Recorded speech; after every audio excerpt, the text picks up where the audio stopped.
아름다운 찬양으로 우리의 마음이 늘 언제나 변함없으신 그 하나님께 고정할 수 있도록 해주신 우리 에블린에게 하나님의 은총과 은혜가 함께 하시기를 간절히 소망합니다.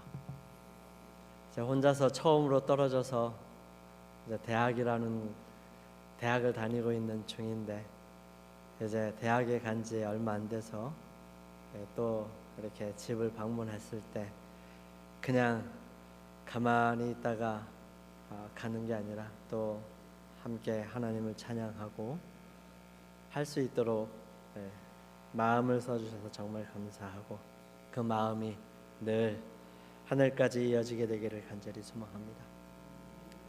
또한 어머니를 잃으시고 소망 가운데 있기는 하지만 마음이 울적하고 힘든 여러 유가족들에게 우리 하나님의 크신 축복과 은혜가 함께 하시기를 간절히 소망합니다.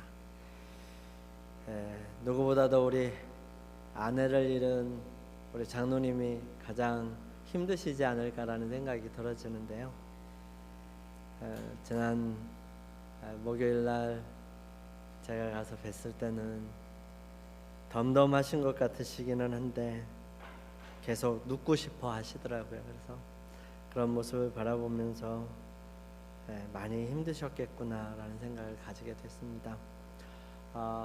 우리는 언젠가 한 번씩 이렇게 겪을 수 있는 일들이지만, 그러나 순간순간마다 여러분들 생각날 때마다 기도해 주시고 또 위로해 주시고 또 은혜가 함께 하시기를 간절히 소망합니다. 오늘은 요한복음 21장 18절 말씀 가지고 함께 원하는 것과 원하지 않는 것 함께 살펴보도록 하겠습니다. 제가 말씀을 봉독해 드리겠습니다. 내가 진실로 진실로 너희에게 이르노니 너희가 젊어서는 스스로 띠띠고 원하는 곳으로 다녔거니와 늙어서는 내 팔을 벌리리니 남이 내게 띠띠우고 원하지 아니하는 곳으로 데려가리라. 여러분, 버킷리스트라고 하십니까? 원하는 것, 바라는 것, 소망이라고 하기도 하죠. 다른 말로 이 버킷리스트라고도 하는데, 꼭 이루고 싶은 일이나 가보고 싶은 곳을 말하기도 합니다. 사실 이 말은 그냥 평범하게 사용되는 그런 단어가 아니에요. 아주 절박하고 간절하면서 온 단어들입니다. 즉 버킷잇이라고 하는 버킷리스트라는 죽기 전에 꼭 한 번쯤 해보고 싶은 것들을 정리한 목록을 말하는데요. 우리나라에서는 소망 목록이라고 이렇게 말을 합니다. 근데 이 어원은 죽다라는 의미를 가진 양동이를 치다, 그런 뜻이에요. kick the bucket이라는 말에서 왔어요. 이게 무슨 얘기냐면, 사형수들이 맨 마지막에 이렇게 그 목을 이렇게 밧줄을 매고 난 다음에, 그리고 난 다음에 그 밑에 있는 버켓을 차버리면 그 버켓 높이만큼 딱 떨어지면서 마지막 사형을 당하는 장면을 말하는 것입니다.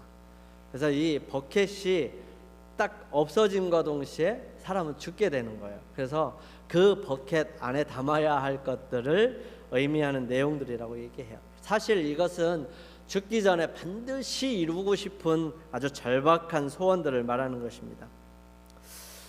내가 원하는 것은 무엇일까요? 그리고 그것은 사실 잘 안 돼요. 그만큼 어려우니까 리스트를 작성하고 해보고 시도하는 것 아닐까요? 꼭 하려면 무슨 일인가 생겨요. 그래서 하지 못할 때가 많고 가지 못할 때가 많지요. 속상합니다. 마음이 많이 좋지 않습니다. 그러나 우리는 왜 그런지 조금은 생각해 볼 수 있었으면 좋겠습니다. 정말 내가 원하는 것이 정말 좋은 것인지, 내게 필요한 일인지, 그리고 그것이 정말 가치 있는 일인지. 우리는 이런 수많은 갈등 속에서 바른 것, 즉 하나님께서 원하시는 것을 찾기를 힘쓰고 노력합니다. 예수님께서는 베드로에게 말씀하셨어요. 젊어서는 네가 띠띠고 스스로 네가 원하는 곳으로 다녔지만 늙어서는 내 팔을 벌리리니 남이 내게 띠를 띄우고 원하지 않은 곳으로 데려가리라. 무슨 의미인지를 살펴보고 나는 과연 어떤 선택을 할지 우리는 기도드리면서 결정할 수 있게 되기를 간절히 소망합니다. 내가 원하는 곳, 또 여자에게 이르시되 내가 내게 임신하는 고통을 크게 더하리니 내가 수고하고 자식을 낳을 것이며 너는 남편을 원하고 남편은 너를 다스릴 것이니라 하시고, 성경에 보면 원한다라고 하는 말이 제일 첫 번째 사용된 구절이 바로 이 구절이에요. 즉 누가 누구를 원해요? 여자가 남편을 원하는 거예요. 남편을 바라보는 것입니다.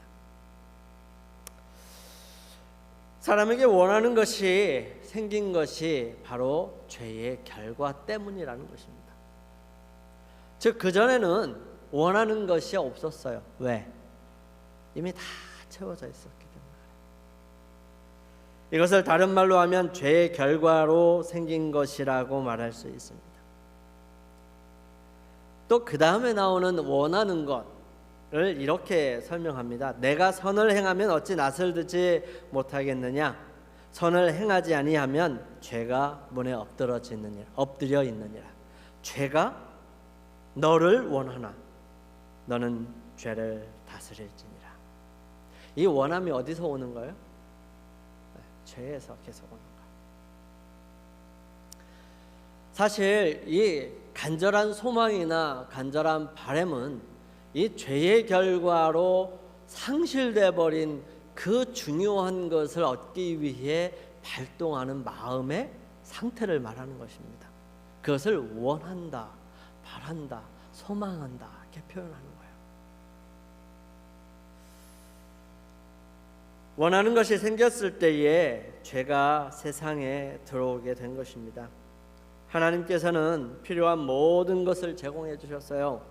그러나 제공하시지 않은 것을 원하게 됩니다. 그것은 그분이 주시지 않은 것이고 그것은 우리에게 필요한 부분이 아닌 것입니다. 사단은 하나님께서 주시지 아니한 그것을 원하기 시작했어요. 내가 내 마음에 이르기를 내가 하늘에 올라 하나님의 무별 위에 내 자리를 높이리라.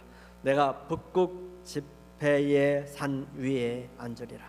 가장 높은 구름에 올라가 지극히 높은 이와 같아지리라 하는도다. 누구의 마음이에요? 사탄의 마음이에요. 사탄은 하나님의 품성은 원하지 않았어요. 뭔 원했어요? 그는 뭘 원했어요? 이 영감의 말씀은 이렇게 얘기합니다. 이 천사장은 무한하신 아버지께서 아들에게 부여하신 영광을 탐내고 그리스도만이 가지신 대권을 갈망하였다.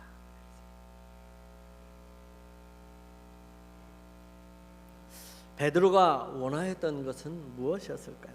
베드로는 언제나 앞서기를 원했습니다. 늘 예수님보다 앞서 가고 먼저 가기를 원했어요. 그는 다른 제자들보다 나이가 많았습니다. 그래서 모든 것을 자기를 통해서 이루어지기를 원했어요. 그는 자신이 있었습니다. 다른 사람들은 몰라도 나는 예수님 앞에 신실할 수 있어. 다른 사람들은 몰라도 나는 예수님을 끝까지 보필할 수 있어. 다른 사람들은 몰라도 나는 감옥에 가는 한이 있더라도 예수님과 함께 할 수 있다고 생각했어요.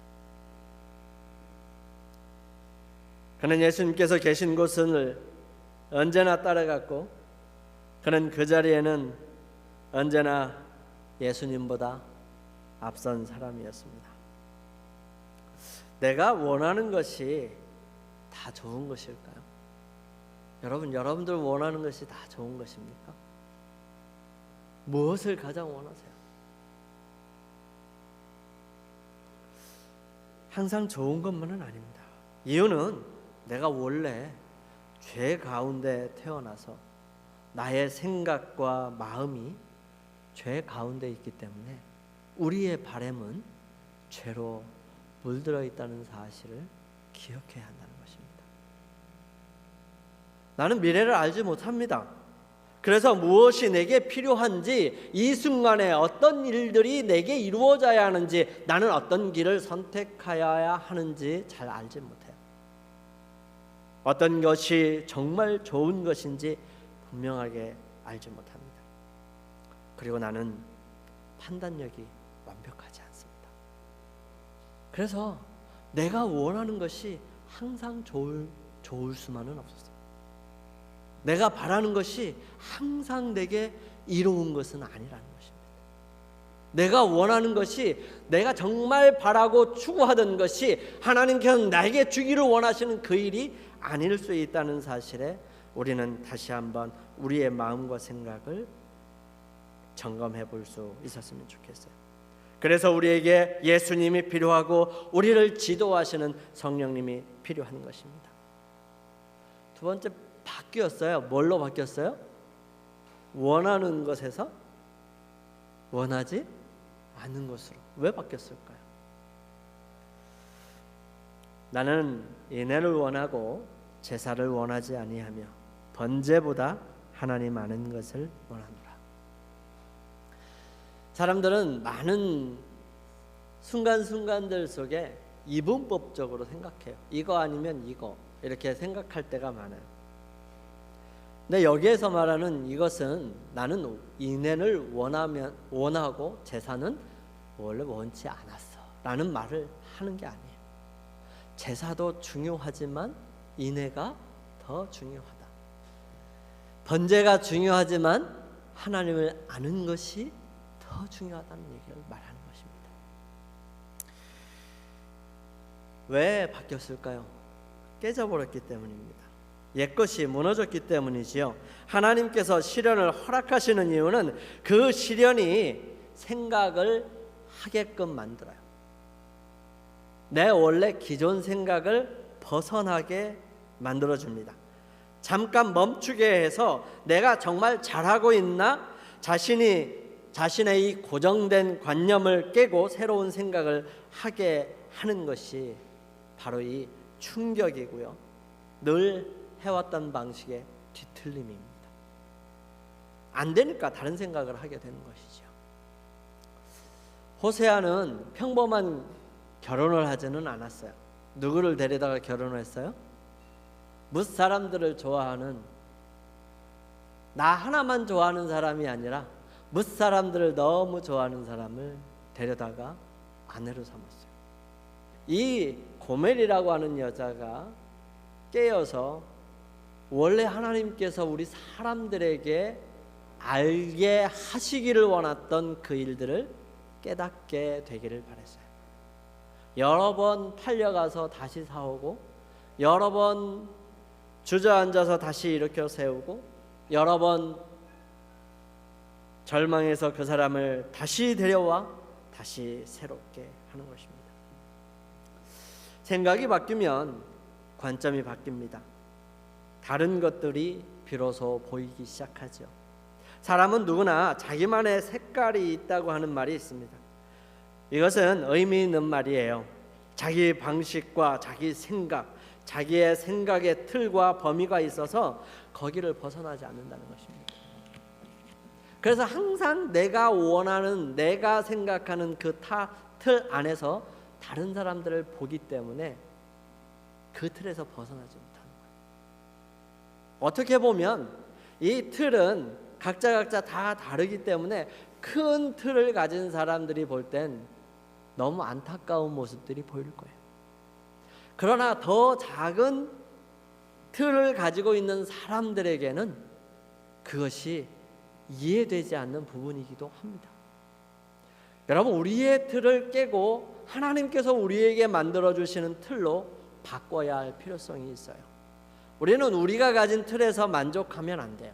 왜냐하면 그것은 다른 사람들을 수용할 수 없기 때문에 그렇습니다. 그것은 다른 사람들을 이해할 수 있는 도구가 되지 않아요. 그것은 다른 사람들을 내 안으로 들어오는 것을 철저하게 막는 것이 된다는 것입니다. 이것을 벗어버리고 하나님께서 우리에게 주시는 그 틀로 우리의 삶을 다시 짜야 할 필요성이 있다는 것입니다. 그것은 이미 우리는 죄라는 것으로 인해 변질되어 버렸다는 사실을 인지하고 일그러진 것으로 바르고 참된 것을 바라보기 위해서는 그것을 버려야 하고 그리고 깨어야 하며 벗어나야 한다는 사실을 인지하는 것입니다. 사울이라고 하는 사람은 예수님을 믿었던 사람들을 용납할 수가 없었어요. 그들은 처단되어야 하고 그들은 하나님께서 축복하신 하나님께서 축복으로 주신 그 재산을 가질 자격이 없다고 생각했어요. 그래서 그들을 쫓아가서 그들의 재산을 몰수하고 그들을 죽이는 일을 마치 하나님께서 자기에게 맡기신 사명처럼 여겼던 사람이었습니다. 그러면서 그 일이 마치 하나님께서 이루신 일, 그 일을 하는 것이 하나님을 위한 일이라고 더 열심을 내어 있었던 그런 사람이었어요. 그런 그에게 하나님께서는 이 다메섹으로 가는 그 길에서 나타나십니다. 그리고 말씀하시죠. 그가 알고 있었던 것을 완전히 바꾸십니다. 분명히 자신에게 나타났던 모습은 자기가 그렇게 성경을 연구하면서 바라던 그런 현상임이 분명했어요. 그 밝은 빛을 바라볼 때 그는 분명히 하나님께서 그에게 나타나신다는 사실에 가슴 벅차고 놀라운 경험들을 하게 됩니다. 그런데 그 순간 그에게 말씀하신 하나님의 말씀은 천천별력 같은 그런 소리였어요. 분명히 자신에게 나타났던 모습은 성경을 통해 수없이 배움을 통해 그렇게 갈망하고 바랬던 하나님의 나타나심이 분명한데 그분은 자신을 누구라고 소개해요? 땅에 엎드려 들음의 소리가 있어 이르되 사울아 사울아 내가 어찌하여 나를 박해하느냐 하시니 하시거늘 대답하되 주여 누구시니까 이르시되 나는 내가 박해하는 예수라. 분명히 하나님이신데 자신이 박해하는 그 예수님이라는 것입니다. 그의 생각 속에 예수님이 하나님이라는 생각을 전혀 할 수가 없었어요. 그는 그걸 용납하지 못했기 때문에 예수님을 믿었던 수없이 많은 사람들을 핍박했었어요. 그러나 지금 그가 만난 하나님이 당신이 예수라는 것입니다. 이 사실은 이 사울로 하여금 자기의 생각을 송두리째 바꿔버리는 엄청난 일이었어요. 그는 하나님의 영광을 본 것에 대한 엄청난 기쁨과 감사가 있었는데도 불구하고 그분이 바로 예수님이라는 사실에 엄청난 충격을 받게 된 것입니다. 그는 지금까지 자신이 배우고 정립하고 세웠던 모든 것들이 잘못되었음을 깨닫게 된 것입니다. 그는 그 사실을 분명하게 알기를 원했어요. 그는 그래서 알아보러 갑니다. 그리고 3년 동안 깊이 있게 하나님의 말씀을 연구해요. 과연 그러한가 살펴보는 것입니다. 사울은 이제 바울로 바뀌어서 예수님께서 말씀하신 이방인을 위한 사도로 자신의 삶을 새롭게 하게 됩니다.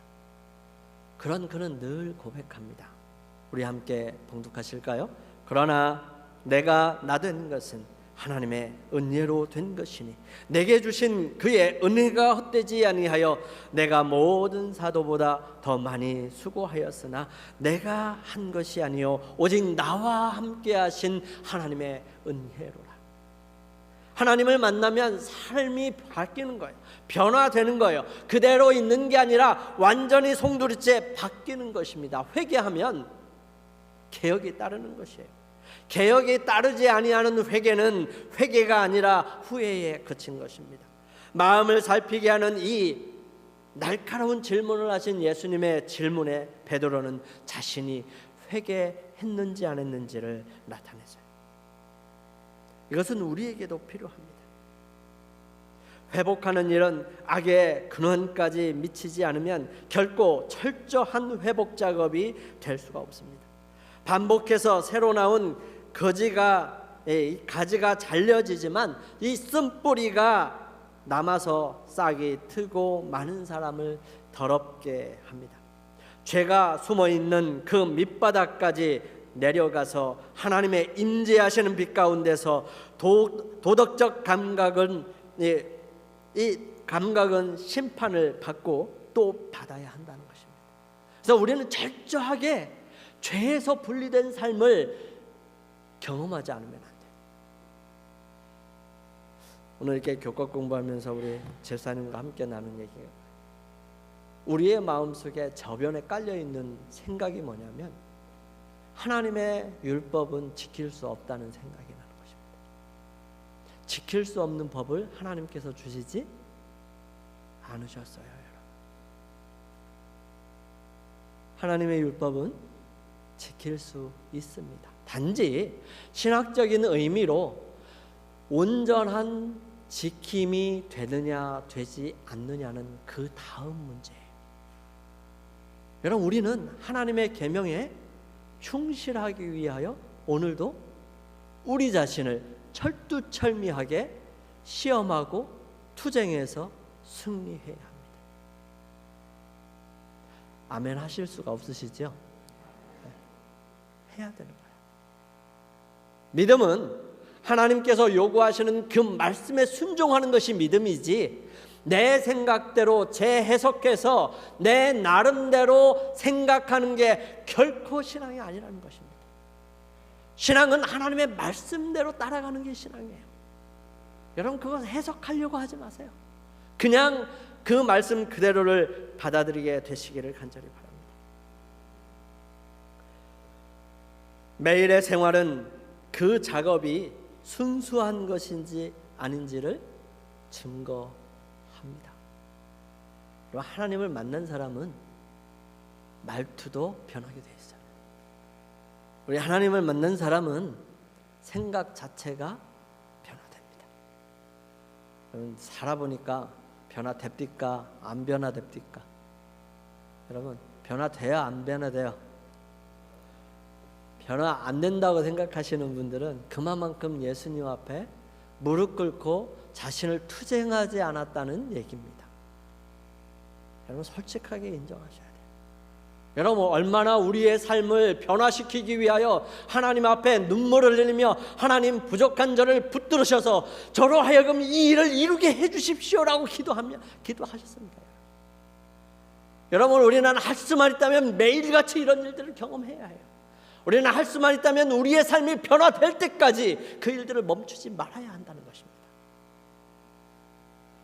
베드로는 이제 아주 겸손해져서 그리스도의 말씀을 이해할 수 있었다. 한때 조급하고 헛붕 떨고 자신만만하던 그 제자는 통회하고 복종하는 제자가 되었다. 그는 이제 그가 부인하였던 주님을 참으로 따르는 사람이 되었다. 그리스도께서 그를 부인하거나 거절하지 않으셨다는 생각은 베드로에게 빛이며 위로요 축복이었다. 여러분, 실망하지 마시기를 바랍니다. 우리는 아직까지 뭐가 있어요? 기회가 있어요, 여러분. 지금까지 안 왔다면 지금부터서라도 할 수 있는 기회가 있다는 것입니다. 그래서 그렇게 변화된 사람들이 가는 곳이 원하는 것이에요? 원하지 않는 것이에요? 원하지 않는 것입니다. 내가 달려갈 길과 주 예수께 받은 사명 곧 하나님의 은혜의 복음을 증거하는 일을 마치려 하면은 나의 생명조차도 조금도 귀한 것으로 여기지 아니하노라.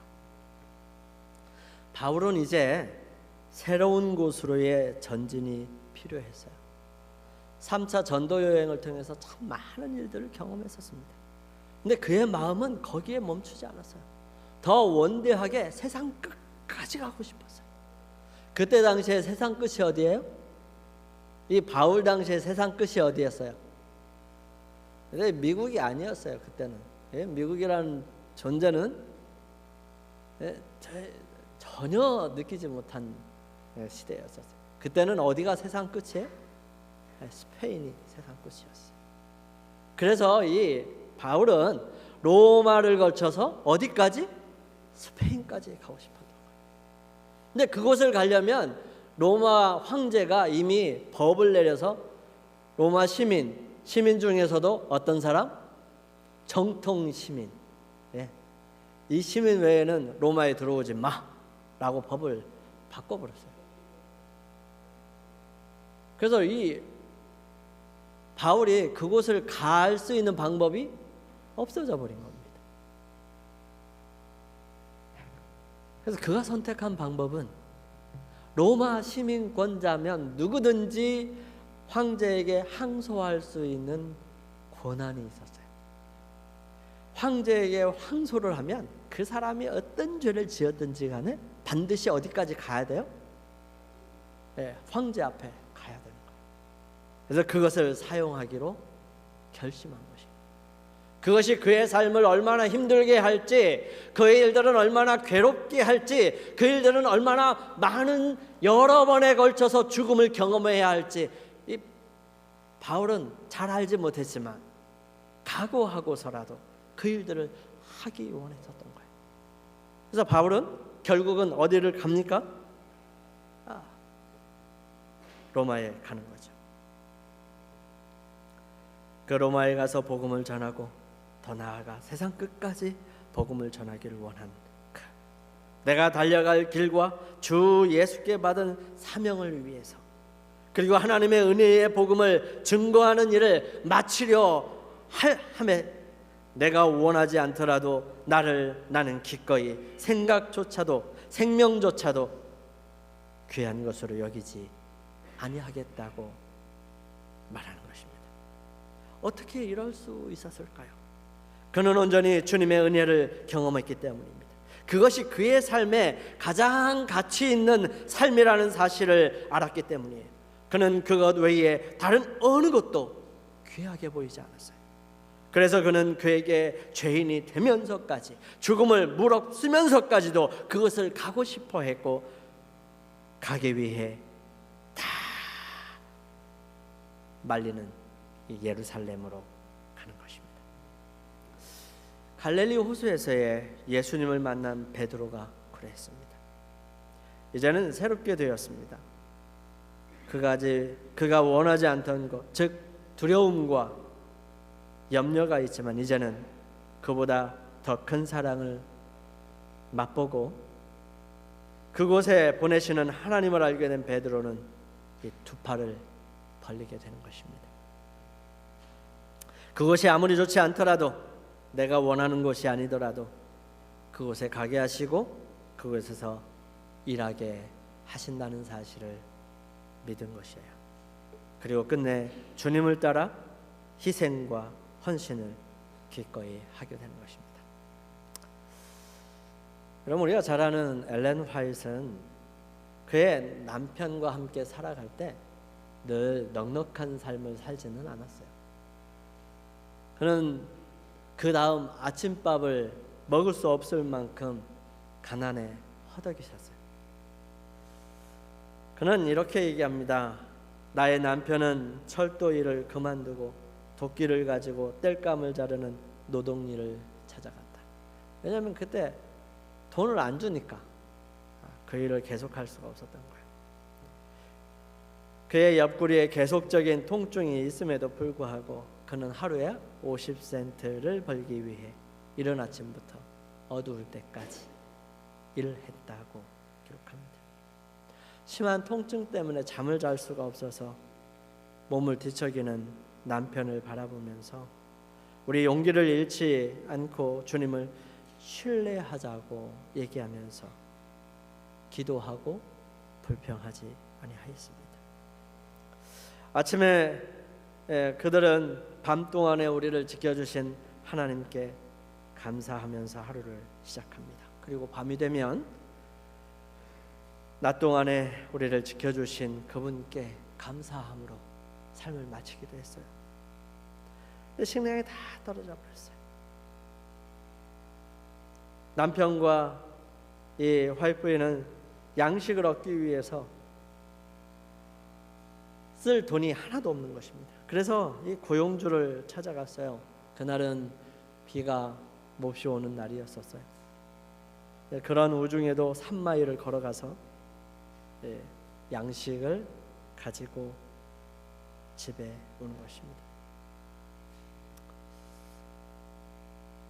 그가 크게 지쳐서 집으로 돌아왔을 때 이 화이트보이는 가슴이 무너졌어요.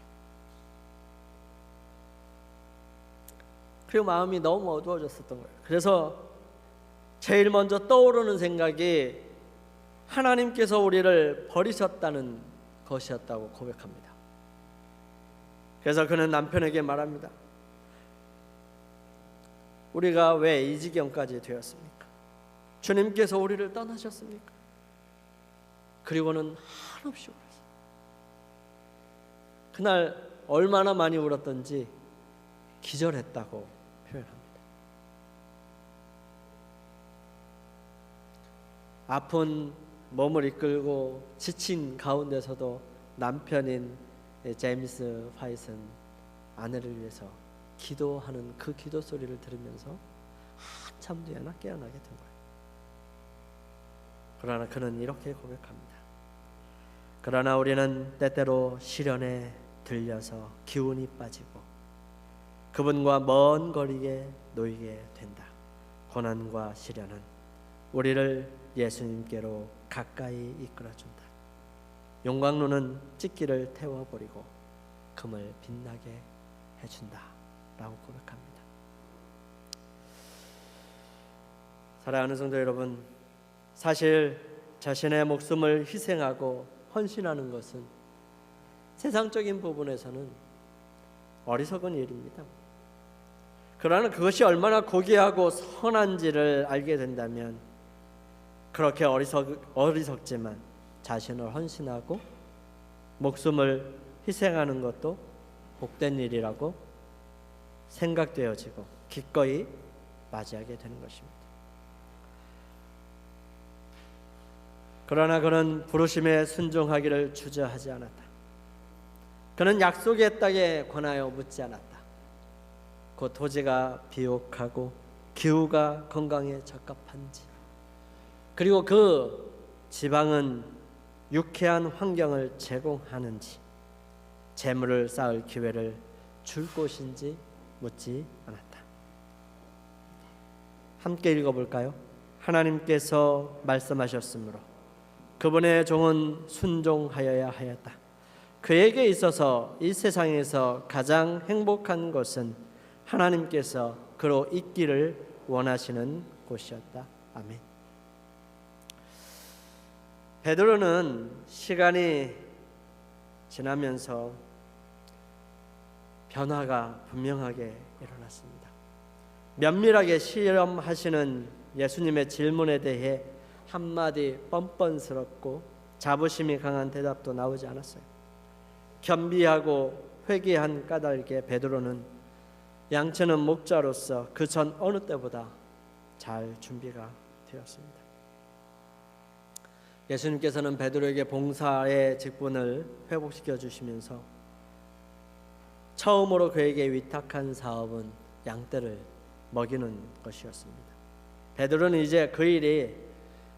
베드로는 그런 일에 전혀 경험이 없었지만 그는 그 일을 아주 잘하게 준비가 되었어요. 그 일은 베드로에게 신앙이 미숙한 자들에게 봉사하고 무식한 자들을 가르치며 그들에게 성경을 풀이해주고 그들로 하여금 그리스도의 봉사 사업에 유용하게 되도록 교육하기를 요구하셨습니다. 그래서 베드로는 그 일들을 끝까지 잘 하게 되죠. 그는 실패하기 전에는 늘 지각 없이 순간적인 충동에 따라 말을 하곤 했었습니다. 하지만 그는 변화되고 난 다음 자기의 생각을 표시하려고 하지 않았어요. 그러나 전에 가졌던 그 격정은 제어되고 그리스도의 은혜로 그의 열심은 조절되었습니다. 그는 다시는 성급하게 자신을 자신을 믿거나 자고하지 않았고요. 조용하고 침착하고 온순해졌습니다. 따라서 그는 그리스도의 우리에 든 양들을 물론이요 어린 양까지도 먹일 수 있었다는 것입니다. 사랑하는 성도 여러분, 우리는 어떤 삶을 살아가야 할까요?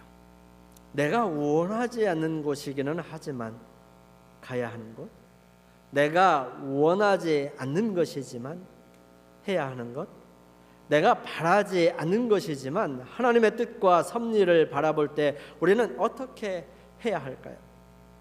베드로에게 예수님께서는 말씀하셨습니다. 나를 따르라. 그의 죽음뿐만 아니라 그의 삶의 매 발걸음을 위해서 이 교훈이 주어졌다고 영감의 말씀은 기록합니다. 지금까지 베드로는 독자적으로 행동하는 경향들이 있었어요. 그는 하나님의 계획을 따르기 위해 기다리는 대신에 하나님의 사업을 위하여 계획을 세우려고 노력해 왔었습니다. 그러나 그는 주를 앞질러 달려감으로 아무것도 얻을 수 없었다는 사실을 알게 됩니다.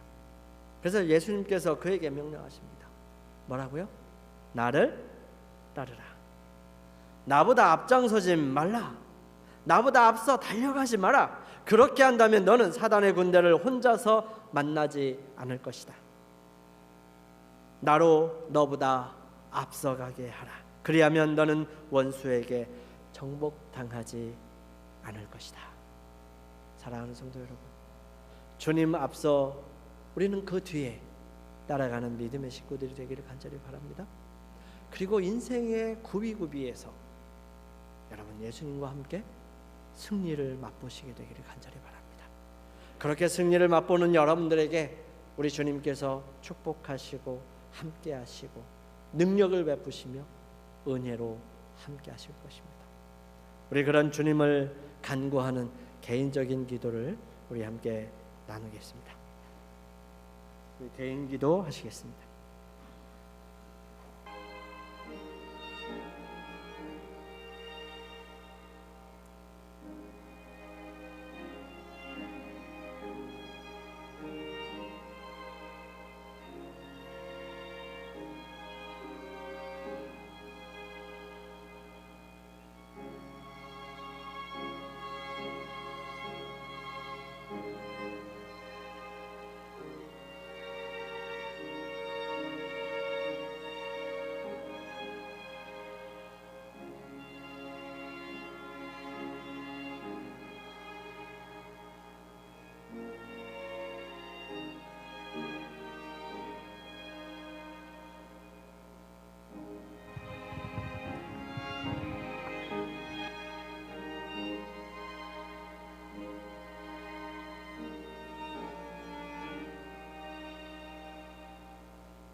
우리를 부르시는 아버지 하나님,